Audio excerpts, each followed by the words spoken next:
May isang bagay na nagbago sa loob mo ngayong araw ng Biyernes na ito. Maaaring wala ka pang eksaktong mga salita upang ilarawan ito, ngunit ang pakiramdam ay hindi maikakaila. Isang dating bigat ang tila bumitaw at isang tahimik, halos nakakabagabag na kaliwanagan ang nagsimulang pumuno sa espasyo kung saan dati ay kalituhan lamang ang naroroon. Hindi ka nagkataon lang na nakarating dito. Ang pagkikitang ito sa mismong sandaling ito, ang kumpirmasyon ng isang paglipat na matagal mo nang nararamdaman, ngunit ngayon lamang nagkaroon ng tunay na anyo. Pumunta ako rito para sabihin sa iyo kung ano ang nangyari upang pangalanan ang daladala mo ng tahimik at upang ihanda ka sa kung ano ang malapit ng buksan ng bagong panahong ito sa harap mo. Sa panahong magkasama tayo, makikilala mo ang 5 malinaw na senyales na nagpapakita sa iyong buhay at mauunawaan mo ang kahulugan nito sa mas malaking plano. Mauunawaan mo ang padron na humahadlang sa iyong pag-aani, ang lumang mekanismo ng pagsisikap na simula ngayon ay mawawalan na ng bisa. At bago matapos ang sandaling ito, magdadala ako ng isang pahayag na magpapatatag sa iyong pagkaunawa sa bagong kabanatang ito. Dahil matatag akong naniniwala na ang dahilan kung bakit narating ka ng mensaheng ito ngayon ay upang markahan ang iyong opisyal na pagpasok sa isang bagong panahon. Nakaramdam ka ng isang pagkapagod na hindi galing sa pisikal na trabaho, kundi sa isang hindi nakikitang pasanin. Napansin mo na ang mga usapang dati ay may saysay, ngayon ay tila walang laman, na parang nagsasalita ka ng isang wika na walang nakakaintindi sa paligid mo. Gumising ka sa mga tiyak na oras na may dalas na humahamon sa pagkakataon at nakakita ka ng sunod-sunod na mga numero na tila bumubulong ng mensaheng nasa dulo pa lamang ng iyong dila. Pakiramdam mo ay parang nabubuhay ka sa dalawang mundo. Isa na humihingi sa iyo ng lagi mong mabilis na takbo at isa pa na humihiling sa iyo na may malambot na pagpipilit na huminto at magmasid. Marami ang tatawagin itong krisis o pagkahapo, ngunit sinasabi ko sa iyo na ito ay pagkakalibrate. Ang nararamdaman mo ay hindi kakulangan ng enerhiya. Ito ang iyong panloob na sistema na nag-a-adjust para sa mas mataas na frequency. Ang pag-iisa na iyong naranasan ay hindi kalungkutan, ito ay paghahanda. Inaayos ng universo ang lupa sa paligid mo dahil ang darating para sa iyo sa bagong panahong ito ay napakalaki para dalhin kasama ng mga basura ng nakaraan.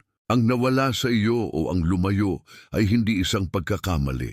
Ito ang kinakailangang paglilinis upang ang bago, ang totoo at ang itinadhana ay sa wakas ay makahanap ng lugar. Ang pagkilos ng pag-type ng 3 numerong ito ang iyong paraan ng pagsasabi ng O sa kung ano ang inaayos sa iyong buhay ngayon. Ito ang iyong unang may malay na kasunduan sa bagong siklong ito, isang maliit na selyo na inilalagay mo sa iyong sariling pagkaunawa. I-type mo ang 888 at pagkatapos bumalik ka agad dito sa akin. Ang iyong naranasan, ang walang kapagurang pagtatangka na pilitin ang mga pinto, ang paghanap ng mga sagot kung saan natuyo na ang pinagmulan ay may malinaw na ugat.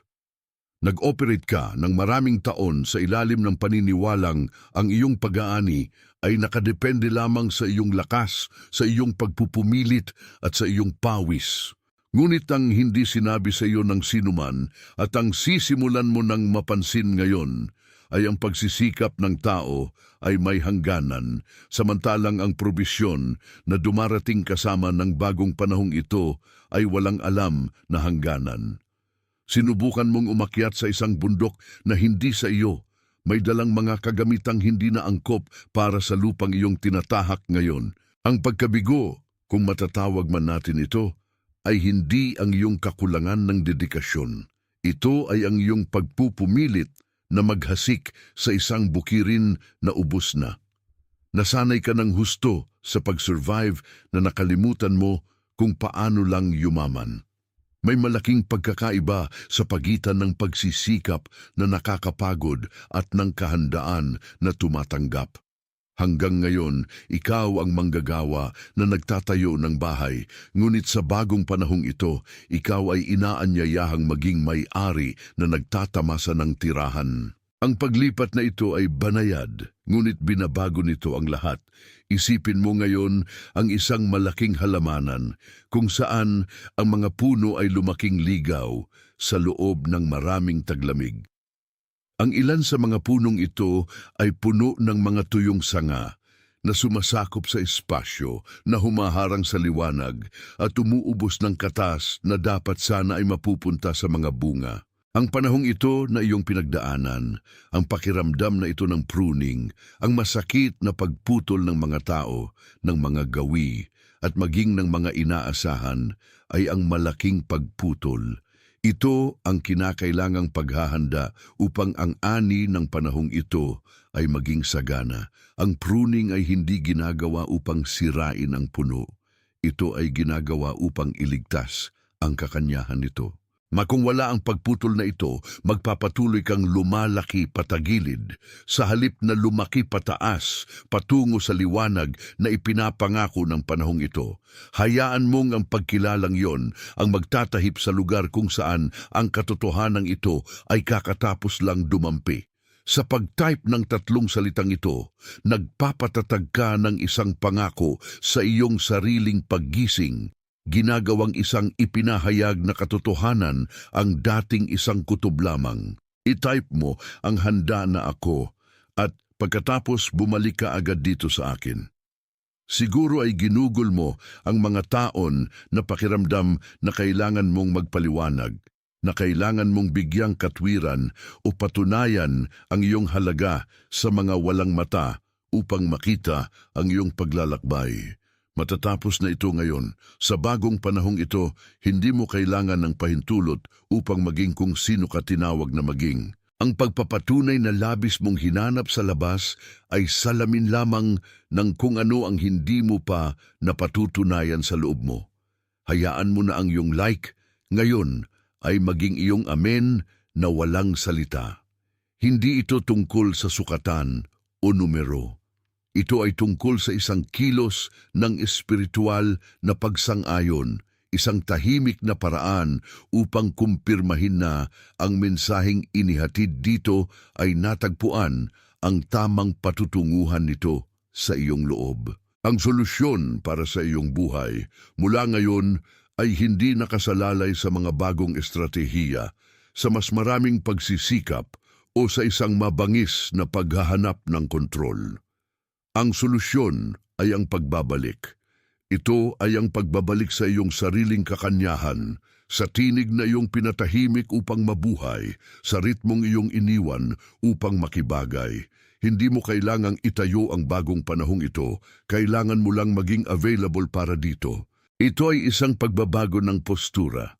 Mula sa taong humahabol sa lahat, tungo sa taong nagiging isang magnet na umaakit sa kung ano na sa iyo ayon sa karapatan ng lahi at layunin. May isang tao sa iyong buhay na kailangang marinig ito ng eksakto, isang taong humaharap sa parehong mga problema mo at naramdaman din ang tahimik na tawag na ito. Maaaring ito ay isang taong napapansin mong pagod sa pagdadala ng mundo sa kanyang balikat, isang taong naghanap ng kahulugan na hindi matatagpuan sa halata, o isang taong nagtatago ng karunungan na hindi pa kinikilala. Ang mukha ng taong ito ay biglang pumasok sa iyong isipan habang nagsasalita ako, hindi ba? Ang taong ito ay inilagay sa iyong landas upang ikaw ang maging mensahero. Ipadala ang nilalamang ito sa kanya. Huwag mong gawin ito bilang isang basta-bastang payo. Gawin mo ito bilang isang gawa ng pag-aabot, na parang ipinapasa mo ang isang baston ng liwanag sa isang taong, tulad mo, ay handang tumawid sa pintuan. Bago tayo magtapos, ito ang sandali ng iyong tiyak na tatak. Huwag mong isulat ang mga ito bilang isang hangarin o isang malabong pag-asa, kundi bilang isang dekreto ng kung sino ka. Ang nagsimula bilang isang simpleng pakikinig ngayong Biyernes na ito ay naging isang palatandaan. Ang kasunduan na nabuo sa pagitan ng iyong espiritu at ng kaliwanagan ng sandaling ito ang susuporta sa iyo sa mga darating na araw. I-type mo ng dahan-dahan, damhin ang bigat ng bawat letra, at hayaang ang iyong sariling daliri ang kumpirmahin ng tinanggap na ng iyong kaluluwa. Ikaw ay nakataya, ikaw ay may atas, ikaw ay isinugo.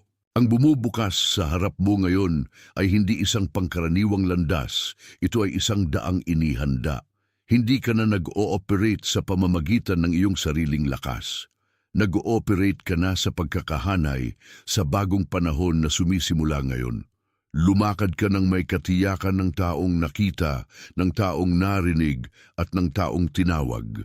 Ang pagkabigo na iyong dala-dala, ang dahilan kung bakit napakaraming pinto ang nanatiling matigas na sarado ay hindi isang bagay ng kakulangan sa paghahanda o pagiging karapat-dapat. Ito ay isang bagay ng mekanika. Tinangka mong anihin ang hindi pa hinog dahil pinilit mong linangin ang bukirin gamit ang mga kasangkapan ng isang panahong lumipas na. Malinaw ang diagnosis.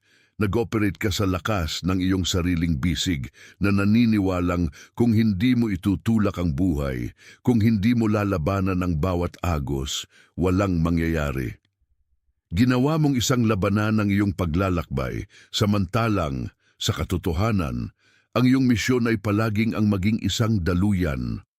Ang mabangis na pagsisikap na iyong inilapat sa mga nakaraang panahon ay, sa katunayan, isang paglaban sa kung ano ang kailangang anihin. Inakala mo na ang pagkilos ay ang pagkontrol at ang kalituhang ito ang umubos ng sigla na dapat sana ay ginagamit upang tanggapin ang bagong panahon na ngayoy nagpapakita. Upang maunawaan kung bakit naging napakabigat ng lahat, kailangan mong mailarawan ang malaking pagputol.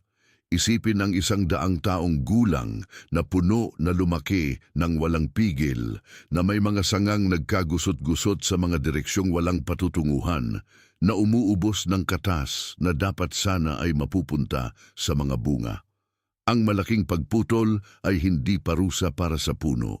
Ito ang tanging paraan upang ito ay makaligtas sa sarili nitong kadakilaan. Ang iyong naranasan kamakailan, ang mga pagkawala, ang mga distansya, ang mga pintong hindi nagbukas, ang pakiramdam ng kawalan ay ang pagputol na iyon. Ito ay ang pag-alis ng hindi na mahalaga, ang pruning ng mga bagay na sumasakop lamang sa espasyo at pumipigil sa liwanag na makarating sa iyong sentro. Ang hardinero ay hindi pumutol dahil sa galit. Pumutol siya upang ang bago, ang mahalaga sa buhay, ay sa wakas ay mamukadkad. Hindi ka namamatay, inihahanda ka para sa isang ani na nangangailangan ng mas malinis na puno, ng mas nakaayos na istruktura.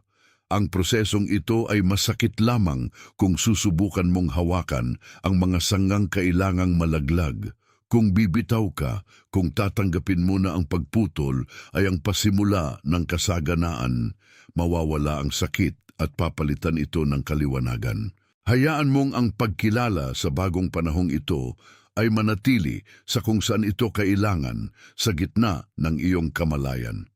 Ang pagkilos ng pag-type ng 3 salitang ito ay ang iyong pangako na itigil ang paglaban sa pruning at simulan ang paghahanda ng lupa para sa bagong panahon. I-type mo ngayon at pagkaraan ibalik mo ang iyong buong atensyon sa akin. Habang pinoproseso mo ang pag-aabot na ito, pansinin mo ang iyong kilos ng pagkilala hindi bilang isang sukatan o isang numero, kundi bilang isang amen na walang salita. Kapag minarkahan mo ang mensaheng ito ng iyong pagpapahalaga, hindi ka naghahanap ng algorithm, nagtatatak ka ng isang espiritual na kasunduan. Ito ay isang kilos na nagsasabi, kinikilala ko na ang pinangalanan dito ay ang katotohanan ng aking sandali. Ito ay isang tahimik na pasasalamat para sa kaliwanagan, isang pagpapatunay sa kung ano alam na ng iyong kaluluwa, ngunit ang iyong isip ay sinubukan pa ring iproseso ng may takot. Ang solusyon sa makatuwid ay hindi isang bagong estratehiya ng pagsisikap. Hindi ito ang pagtatrabaho ng mas maraming oras, ni ang pagpaplano ng may higit na pagkabalisa. Ang solusyon ay ang ganap na pagtanggap. Ito ay ang paglipat mula sa posisyon ng taong kailangang dalhin ng mundo sa kanyang balikat tungo sa posisyon ng taong nagiging isang tagatanggap. Isipin mo na ginugol mo ang mga taon sa pagtatangkang umigib ng tubig mula sa balon gamit ang isang butas na timba. Pinapagod ang iyong mga braso at pinapanghina ang iyong espiritu. Ang bagong panahon ay hindi nagdadala ng mas malaking timba. Ito ay nagdadala ng ulan. Ang tanging tungkulin mo ngayon ay maging available.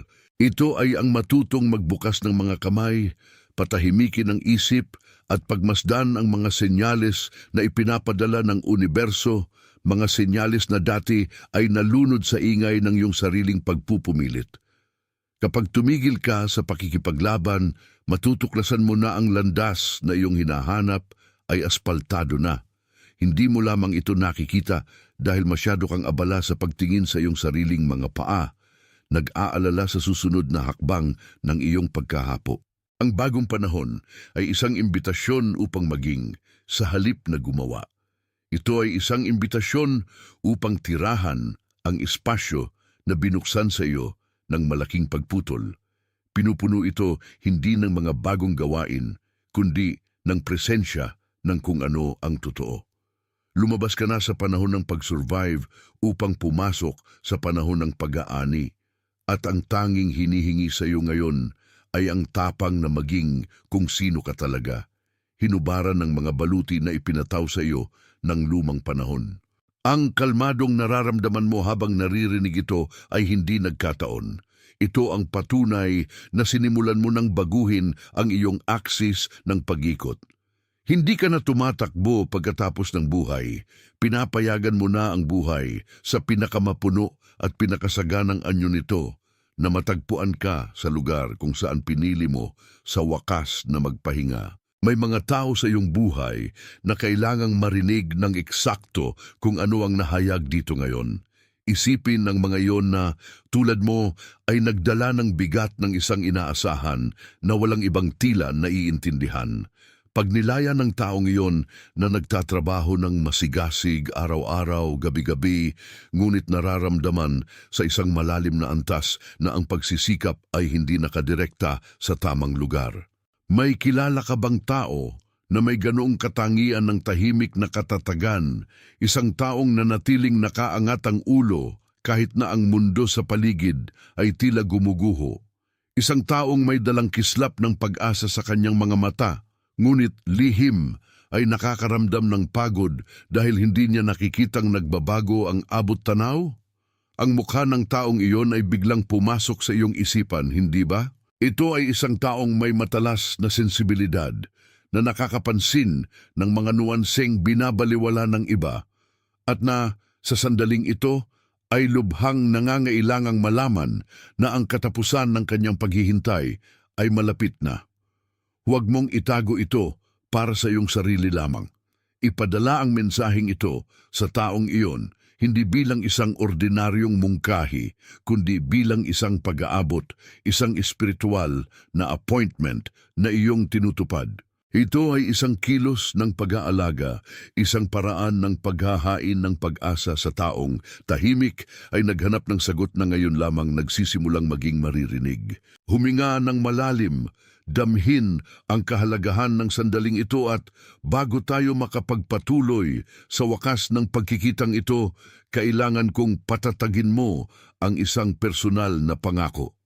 Hindi ito isang kahilingan ng opinyon, ito ay isang pahayag ng kung sino ka naging sa pamamagitan ng pakikinig na ito.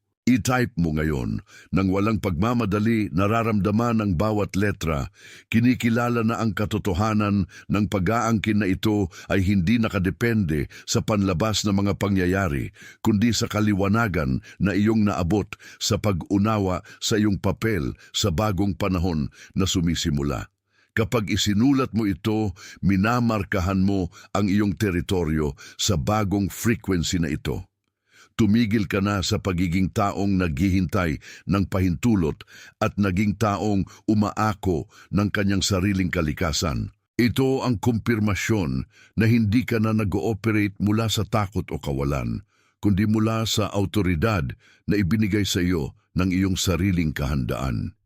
Ikaw ang bunga ng paglalakbay na ito ng pagbitaw. Ikaw ang patunay na ang pruning ay hindi upang bawasan, kundi upang ihanda ang lupa ng iyong kaluluwa para sa darating. Ikaw ang tagapagdala ng isang bagong kamalayan na hindi na kailangang patunayan ng kanyang halaga. Dahil ngayon, nauunawaan mo na ang iyong halaga ang pundasyon ng iyong pag-iral. Ikaw ang halimbawa ng tapang na tumanggap sa katahimikan upang marinig ang tinig na mahalaga.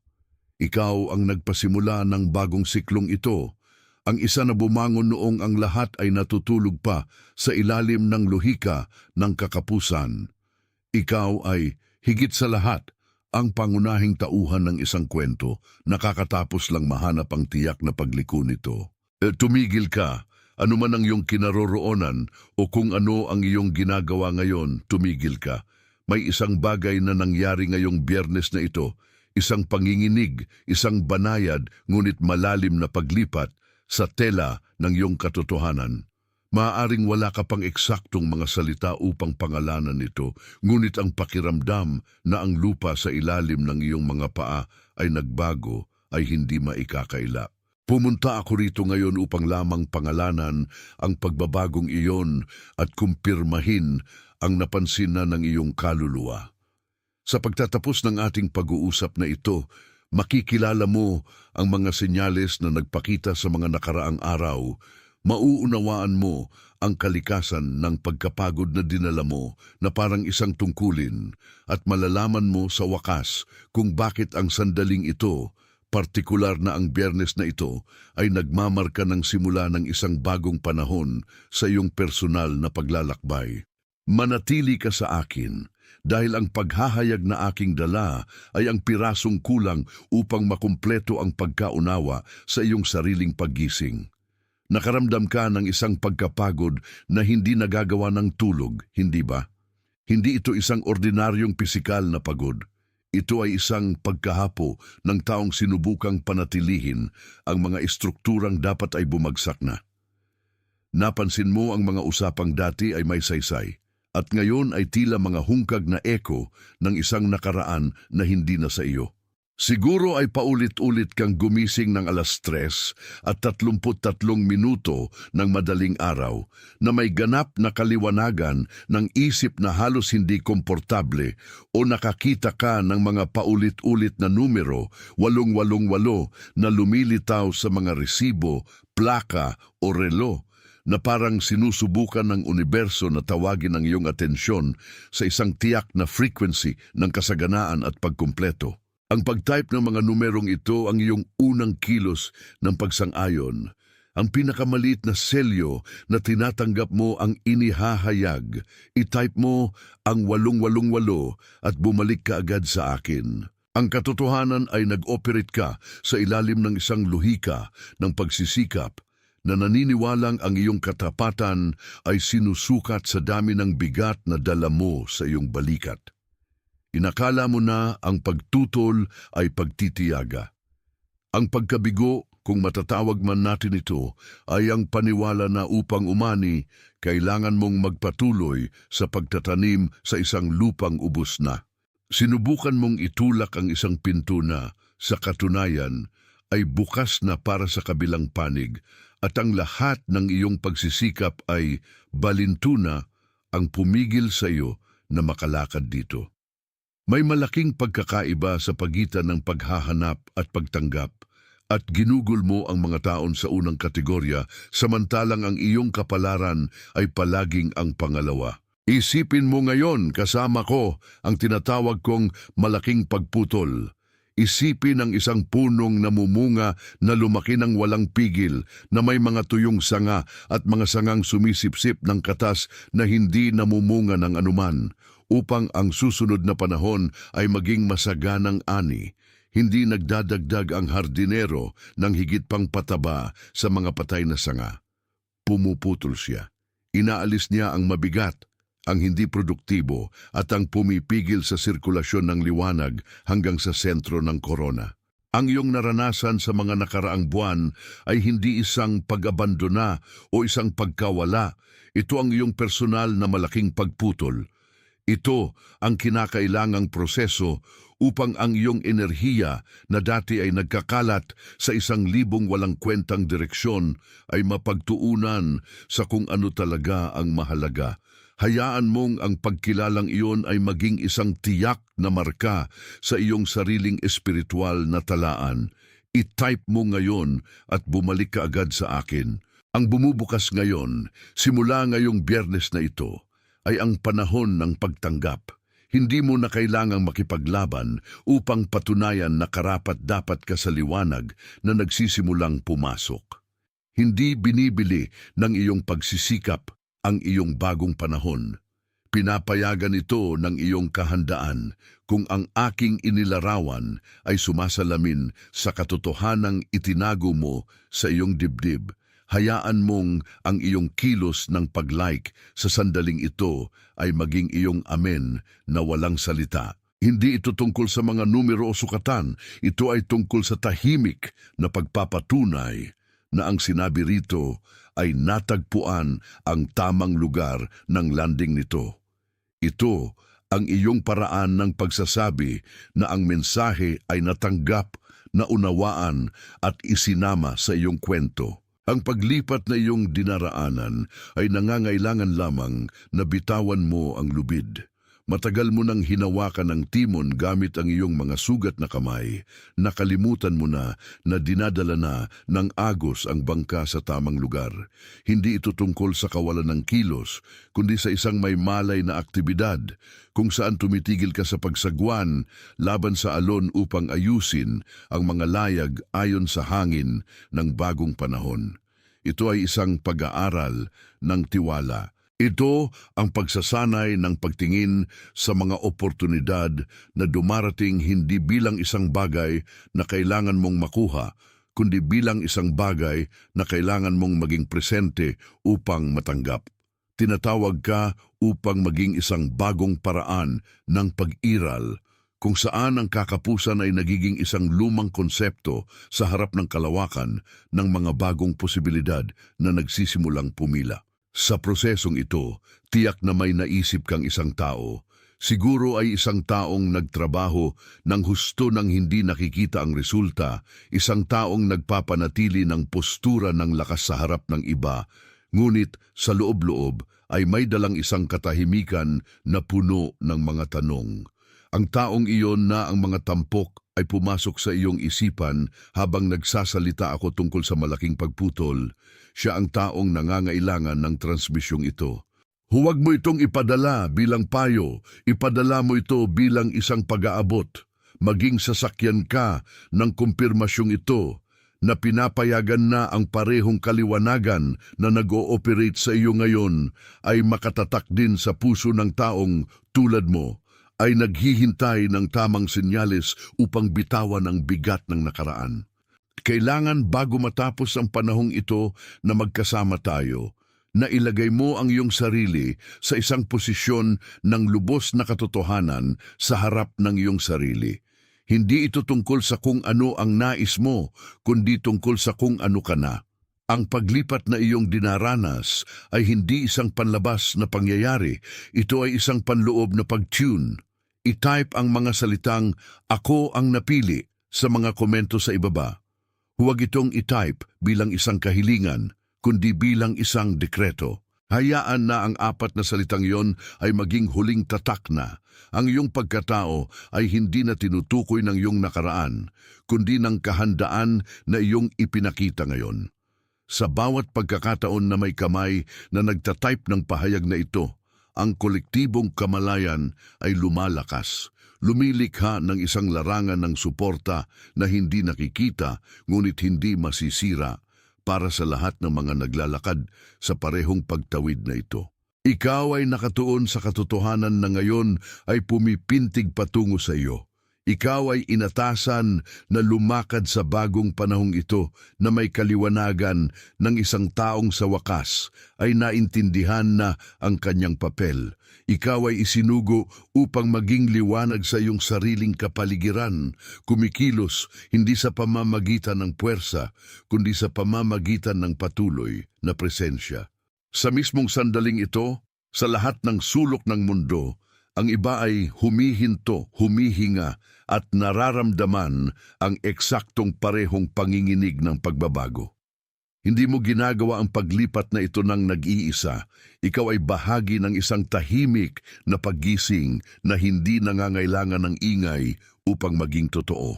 Ang nangyayari sa iyo ay isang pagpapanumbalik ng linya, isang pag-realign ng tadhana na kumakalat tulad ng isang hindi nakikitang lambat ng pag-asa sa mga tulad mo na nakaalam kung paano maghintay sa tamang panahon. Ang iyong pagbabago ay ang tanda na ang bagong panahon ay nagsimula na, selyado na.